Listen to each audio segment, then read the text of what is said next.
창세기 50장 18절부터 21절까지의 말씀을 우리가 함께 읽었는데요.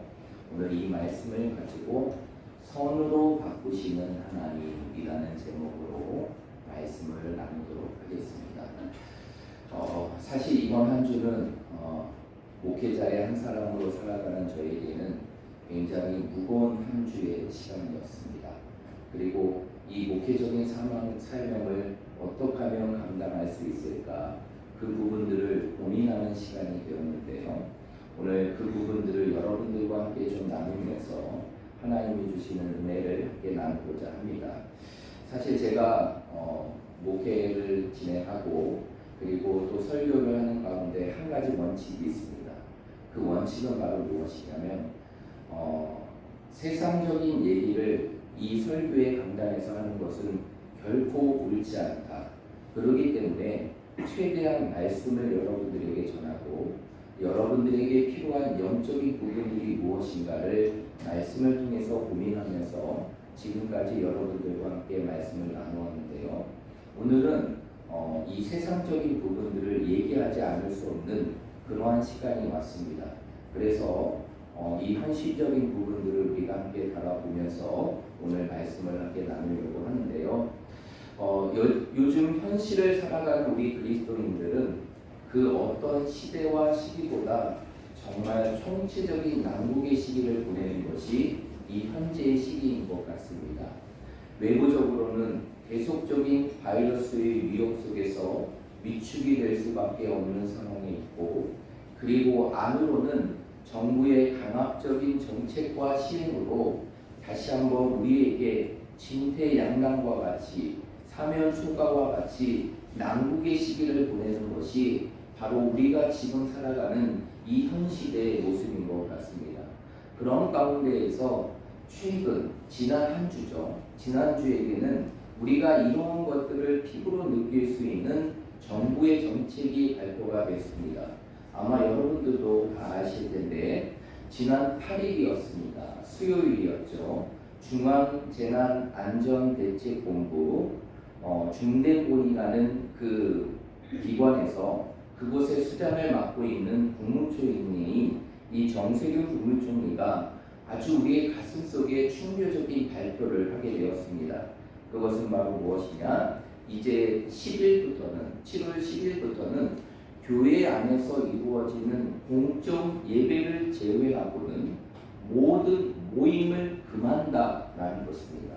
그리고 이것을 만약에 위반할 경우에는 얘기했던 것처럼 거기에 대한 벌금을 부과하는데 300만 원 미만의 책임자들, 이용자들에게 벌금을 부과하겠다는 법적 규제에 관한 부분들을 발표했습니다.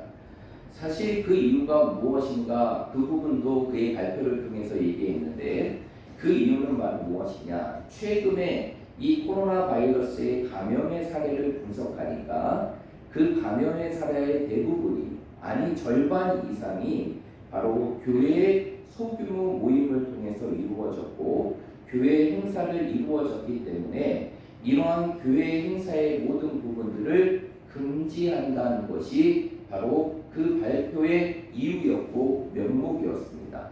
그런데 여러분들이 어떻게 느끼실지 모르겠지만 사실 이러한 정부의 발표는 정말 너무 일방적이고 편협하고 독단적인 발표라고 생각하지 않을 수가 없습니다. 여러분, 우리가 코로나 사태가 발병된 이후에 지금 6개월이라는 시간이 왔습니다. 그 6개월이라는 시간 속에서 정말 이 땅에 있는 한국교회가 얼마나 이러한 부분들을 함께 대처하기 위하여 노력하고 헌신했는지 모릅니다. 오늘날 우리 한국 기독교의 역사가 지금까지 150년의 역사입니다. 그 150년 동안 참 암울하고 억울한 시기, 그리고 고통의 시간을 보냈지만 그러한 상황 속에서도 한 번도 빠지지 않았던 것이 바로 이 예배의 문을 닫지 않을 것이었어요. 그럼에도 불구하고 그동안 한국 기독교가 갖고 왔던 그 예배의 중요성을 잠시 내려놓고 모든 한국 교회들은 이러한 재난의 상황 속에서 자발적으로 모든 교회 부분들을, 교회 예배를 일시적으로 중단했습니다. 그래서 예배를 쉬는 교회도 있었고, 이 예배에 관한 부분들을 서로 대면하지 않을 수 있는 온라인 예배로 대처하면서 이러한 부분들에 정부의 정책에 적극적으로 협력하고 협조하면서 이 재난의 시기들을 함께 극복했던 기관이 바로 이 땅의 교회들입니다.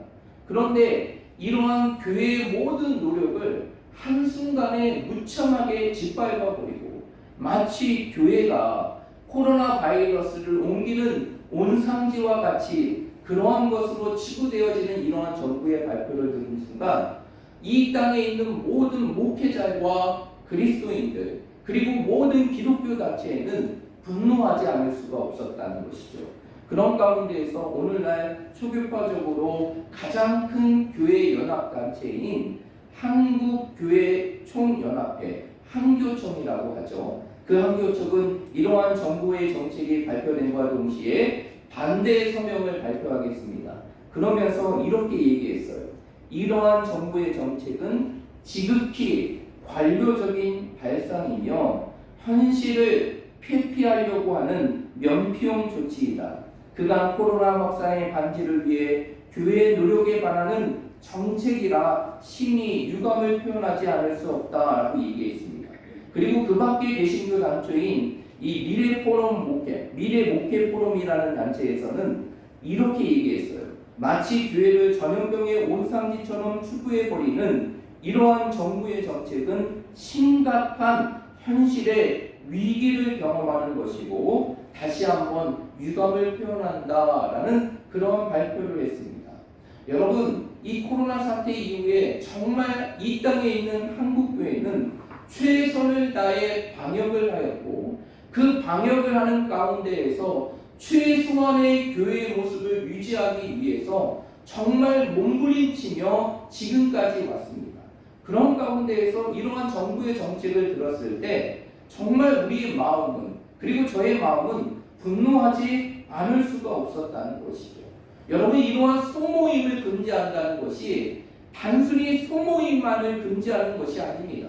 이러한 정부의 정책을 가만히 살펴보면 사실 이것은 교회에서 이루어지는 소모임뿐만 아니라 교회의 주중에 예배를 드려야 되는 모든 예배를 치명적으로 방해하게 하는 그러한 정책의 결과라는 것이죠.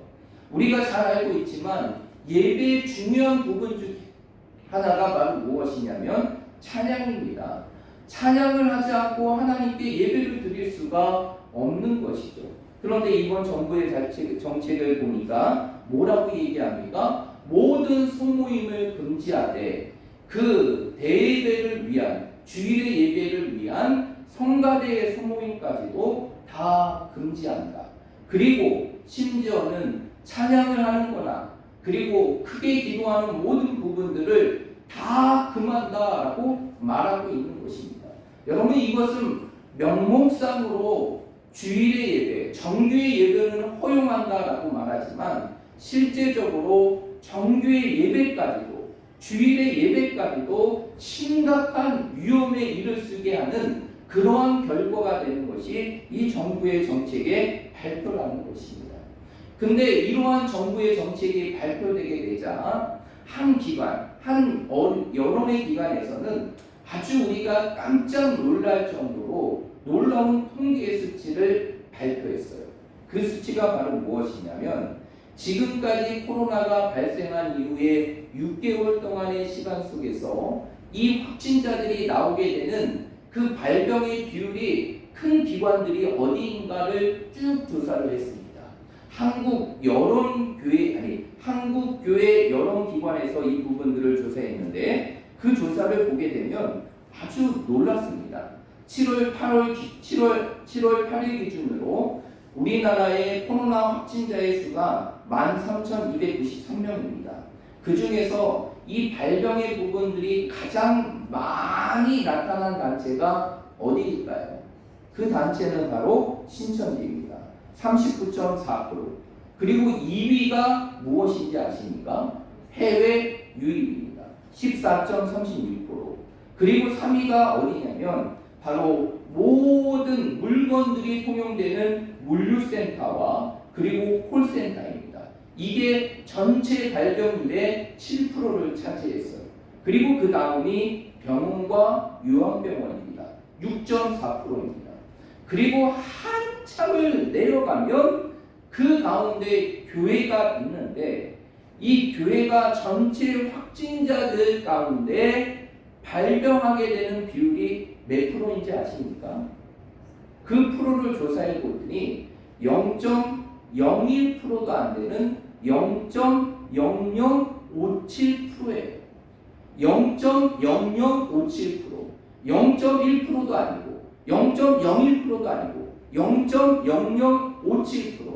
이렇게 최선을 다해 방역을 하고 그 가운데 최소한의 예배를 지키며 하나님을 이 정부의 정책을 따르고 있는 이러한 교회를 향한 이러한 정책에 관한 부분들은 지극히 편향적일 수밖에 없다. 그리고 중요한 것은 모든 종교의 단체에 이 부분들을 적용하는 것이 아니라 유독 어디에만 적용하게 됩니까? 교회에만 적용하게 됩니다. 여러분, 코로나 사태가 발병했던 종교의 기관이 교회뿐입니까? 아니죠. 광주에서는 사찰에서도 발견이 되었고 천주교에서도 발견이 되었어요. 지역마다 산발적으로 다른 종교의 기관 속에서도 발견이 되었음에도 불구하고 유독 교회만 이러한 강압적인 정책에 관한 부분들을 시행하고 그것을 법적으로 규제하는 것은 결코 정당하고 옳고 형평성이 맞는 정책이라고 볼 수가 없는 것입니다. 여러분, 이 코로나 사태가 한참 극한에 오른 이후에 한참을 잠잠했습니다. 그 잠잠한 이후에 다시 제2차 코로나 사태가 발병되었던 사건이 뭔지 아십니까? 바로 이태원 클럽 사건이었어요. 그리고 이태원 클럽과 함께 보이지 않게 암묵적으로 나타나게 되는 동성애 찐망이었습니다. 그런데 이러한 현실, 이러한 부분들을 보았을 때, 근데 최근 들어서 동성애 반대 운동을 하는 연세수동병원의 원장이신 염원성 원장님이 어떠한 것을 잠이 취조했느냐, 이 동성애들이 행하고 있는 동성애 행위들이 이루어지고 있는 찐방에 관한 부분들을 잠이 취재한 게 동영상으로 있게 됩니다. 여러분들도 인터넷 그리고 유튜브에 들어가 계시면 그것을 볼 수가 있는데요. 그런 가운데 정부에서 그러한 부분들이 억압이 되게 되자 2주 동안 폐쇄 조치를 한 이후에 지금은 어떻게 됐느냐? 영업을 하지 않는 게 아닙니다. 그 가운데 강남에 있는 블랙이라는 한방은 간판을 내린 이후에 지금도 여전히 그러한 동성애 행위가 하는 그러한 찐방에 관한 부분들을 여전히 운영하고 있다는 것이죠. 그런 가운데에서 이 염원석 원장님이 이 그 동성애 찐방 중에 하나인 그 블랙이라는 곳을 찾아가고 하는데 간판은 내려 있지만 그 안을 들어가 보니까 그 안은 여전히 운영을 하고 있는 모습이 보인다는 것이죠. 그리고 그 안을 들어가 보니까 그 가운데 신발장들이 다 있는데 그 신발장들이 비어 있은 것이 거의 없을 정도로 많은 사람들이 그곳을 애용하고 있다는 것입니다. 그 애용을 하는 사람들은 다 어떤 사람들일까요? 동성애자들이죠. 그런 가운데 동성애자들이 그 동성애 성교를 하는 은밀한 방으로 들어가는 과정에 보니까 온갖 난잡한 성적인 물품들이 그 가운데 놓여져 있는 것이 콘돔을 비롯하여서 정말 우리가 입에 담을 수 없는 난접한 성기구들이 그곳에 놓여져 있습니다.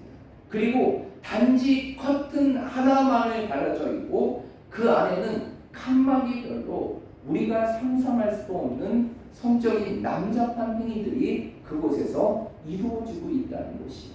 여러분, 제가 이 말씀을 왜 드린다면 정말 규제를 하고 정말 통제를 하고 정말 법적으로 관리해야 될 그런 기관들에 대해서는 정부가 무관한 채 그 부분들을 그냥 흘려버리면서 유독 교회를 향하여 이런 강압적인 정책에 관한 부분들을 행하는 것은 결코 합당하지 않고 이것은 오늘 이 시대 속에서 믿음을 지키며 살아가는 우리 그리스도인들에게 심각한 위기라고 말할 수가 없지 않는다는 것입니다. 그런데 위기는 이것뿐만 아니에요. 난국의 모습은 단순히 이 바이러스의 위험과 정부의 시행만이 아닙니다. 정말 우리가 알고 있듯이 이 시대가, 이 정부가 지금 추진하고 있는 법 중에 하나가 뭔지 아십니까? 포괄적인 차별금지법이에요. 6월 29일 날 21대 국회를 시작하면서 정의당을 주도로 10명의 국회의원들이 마음을 모아서 이 포괄적인 차별금지법을 통과시키려고 국회에 상정을 했습니다.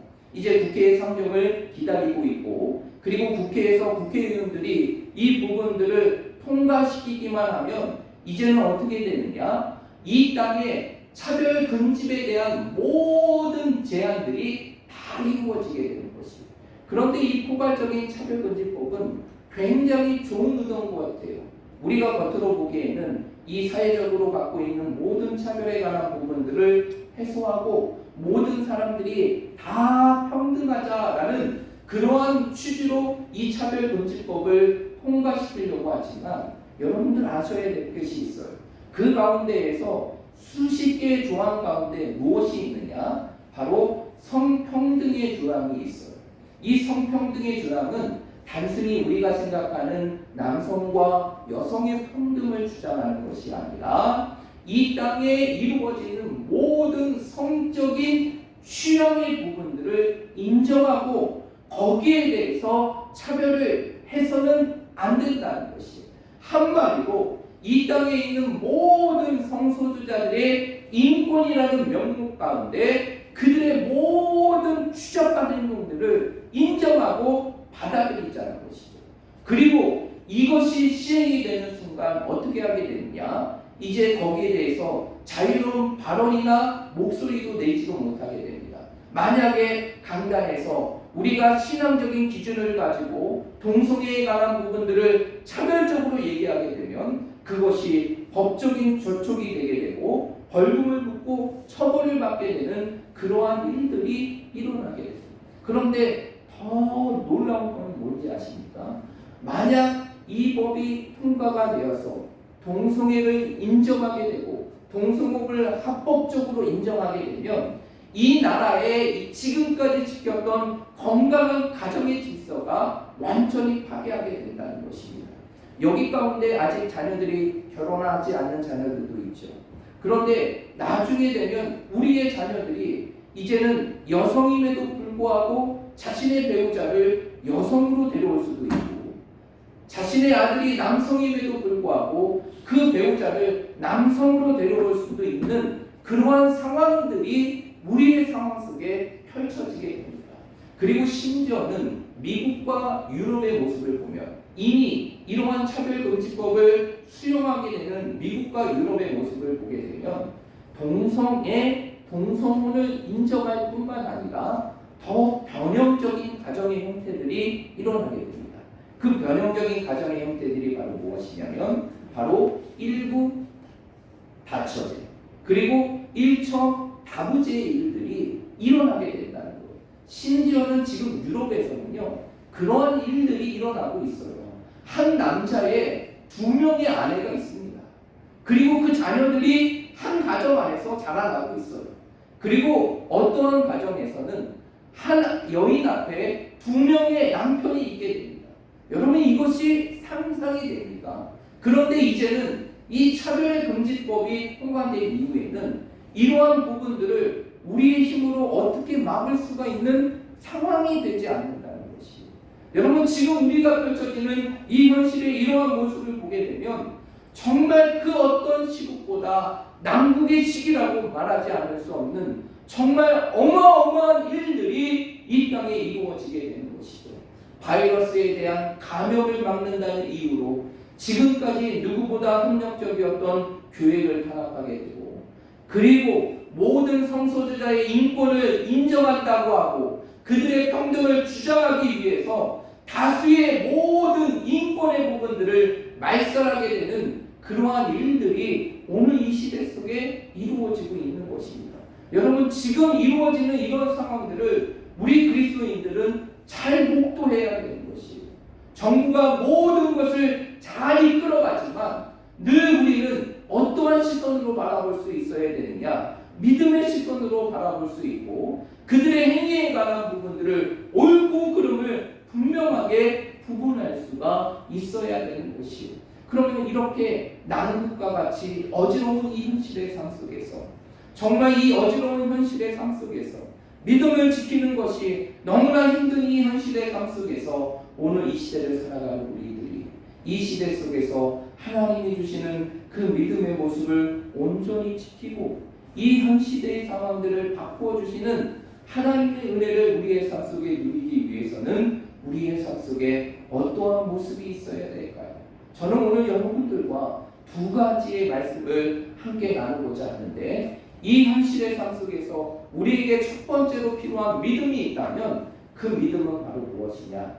모든 것을 선으로 바꾸시는 하나님을 향한 믿음의 모습이 있어야 한다는 것입니다.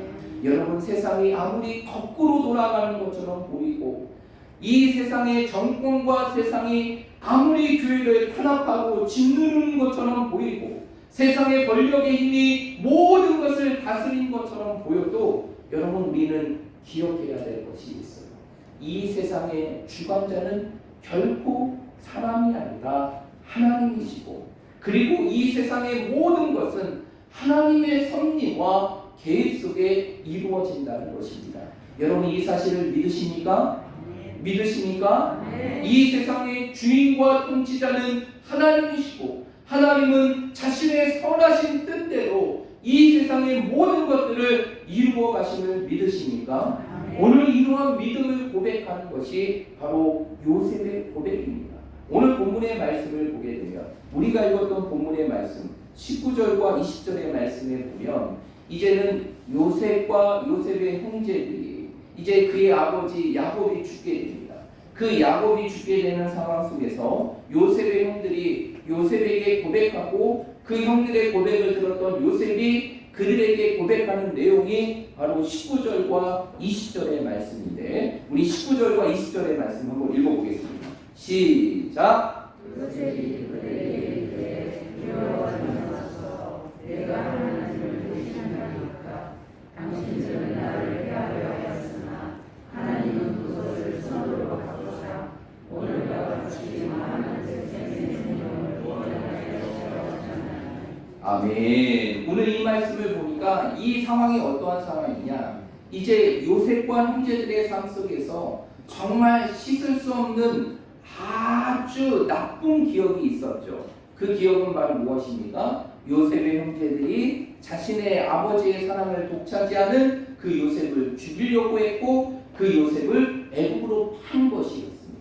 그러나 하나님께서는 그 애굽의 노예로 팔려간 요셉, 그 요셉의 인생을 주관하여 주셨고 그 요셉을 어떻게 하셨습니까? 그 어려운 삶의 자리에서, 끊임없는 고난과 역경의 자리에서 하나님의 뜻대로 애굽의 총리의 자리에 세우게 하셨고, 하나님께서는 그가 애굽의 총리로 있을 때 기적과 같이 그 형제들의 죄를 이루게 하셨어요.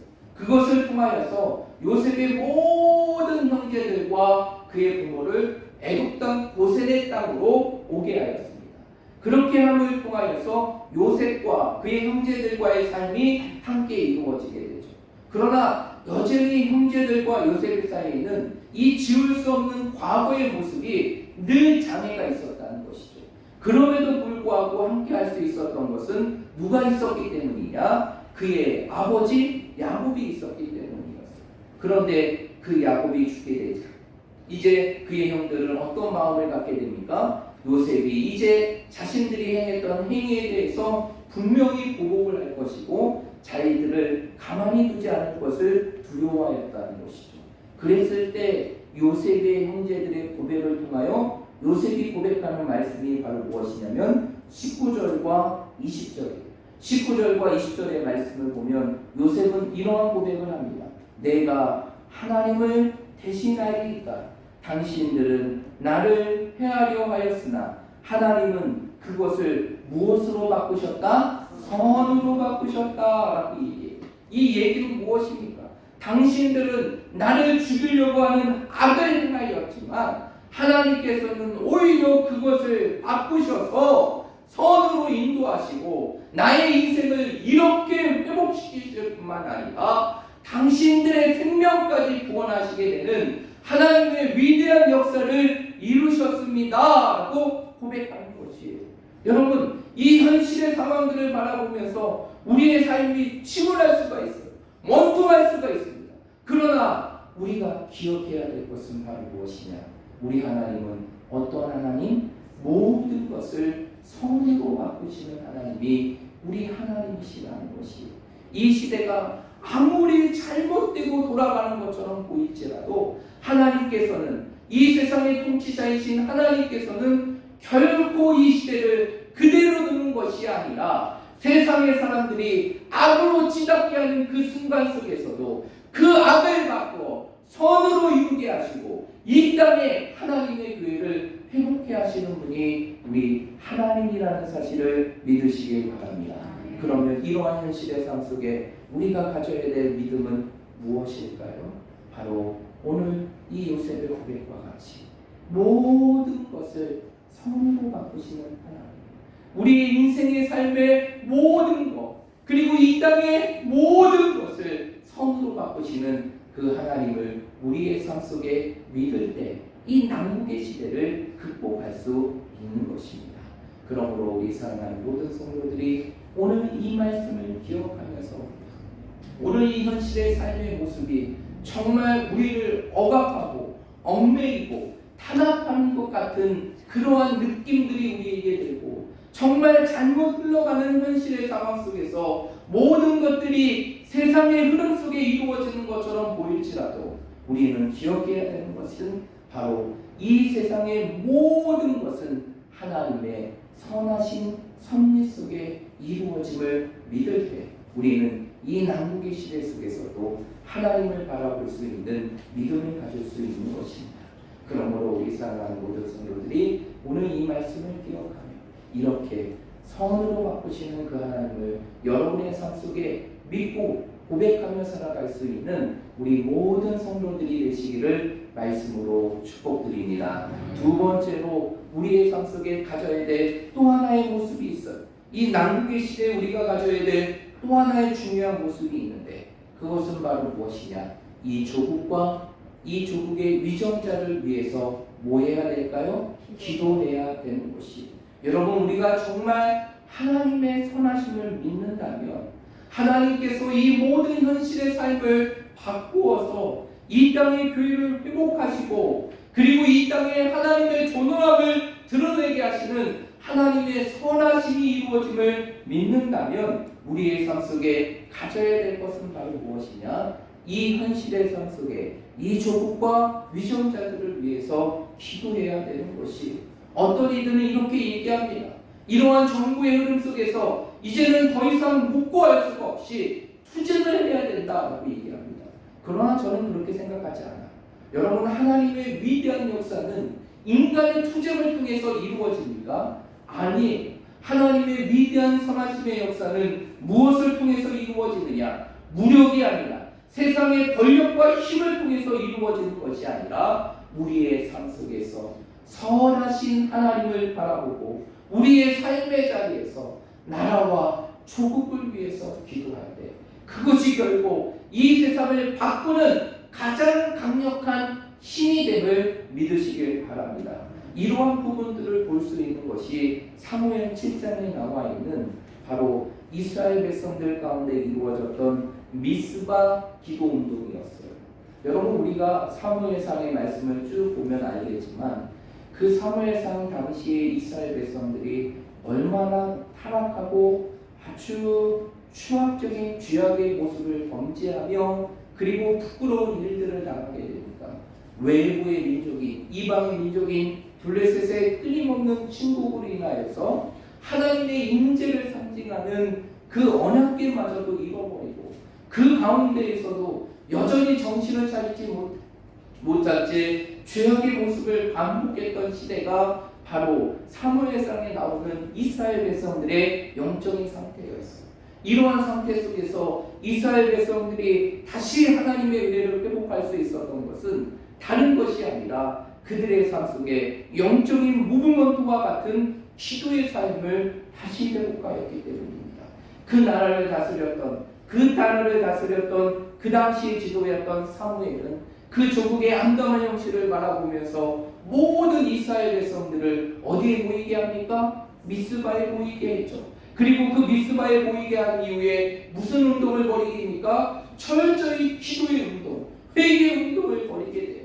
결코 이 현실의 삶에 아무런 현실이 그냥 이루어지는 것이 아니라 우리의 제약과 우리의 선조들의 제약이라는 것을 인지시키고 다시 한번 이스라엘 백성들을 향하여 놀라운 회개의 운동, 기도의 운동을 일으킬 때 하나님께서는 그 삶의 자리에서 이스라엘 백성들을 회복시키셨다는 것이죠. 그러면서 그들이 블레셋과의 전투에서 다 잃어버렸던 그 성읍을 다시 회복하게 하셨고, 분란과 분쟁이 가득했던 그 나라와 조국의 현실의 삶 속에서 하나님께서는 화평함을, 평화의 모습을 그 나라 가운데 허락해 주셨다는 것이죠. 여러분, 오늘 이러한 미스바의 운동은 오늘 이 시대의 남국과 같은 현실의 삶을 살아가는 우리 그리스도인들이 이 현실의 삶을 어떻게 극복할 수 있는가, 그리고 하나님의 회복은 무엇을 통해서 이루어질 수 있는가, 그것을 우리에게 제시해주고 있는 것이, 그것은 바로 무엇일까요? 바로 이 조국을 위해서 기도하는 것이고 이 땅의 미션자들을 위해서 기도하는 것입니다. 모든 것들이 그들의 권력과 그들의 힘처럼 움직이는 것처럼 보이지만 이 모든 세상을 주관하시는 보이지 않는 하나님이 이 땅에 계시기에 우리는 어떠한 투쟁이 아닌 하나님 앞에 기도의 모습으로 나아갈 때 하나님께서는 이스라엘 백성들을 회복시키신 것처럼 우리를 회복시키실 것이고 이 땅의 교회를 회복시킬 것이며, 더 나아가서 이 세상의 모든 것들을 선하게 바꾸어 주시는 하나님의 위대하심의 역사가 이루어지게 될 것입니다. 그러므로 우리 살아가는 모든 성도들이 이 현실의 삶 속에서 우리가 정말 해야 될 것은 하나님께 기도하는 것임을 다시 한번 기억하면서 이 암울한 현실 속에서, 그리고 잘못 이루어 갖고 있는 이 조국의 현실의 상황 속에서 다시 한번 이 나라와 이 조국의 위정자들과 그리고 모든 것을 이끌어가는 이 나라의 지도자인 대통령을 위하여 우리가 함께 기도함을 통하여서 정말 요셉의 삶의 인생을 선으로 바꿔주신 하나님, 다시 한번 이 세상의 모든 것을 선으로 인도하시는 그 하나님의 손길을 경험할 수 있는 우리 모든 믿음의 성도들이 되시기를 말씀으로 축복드립니다.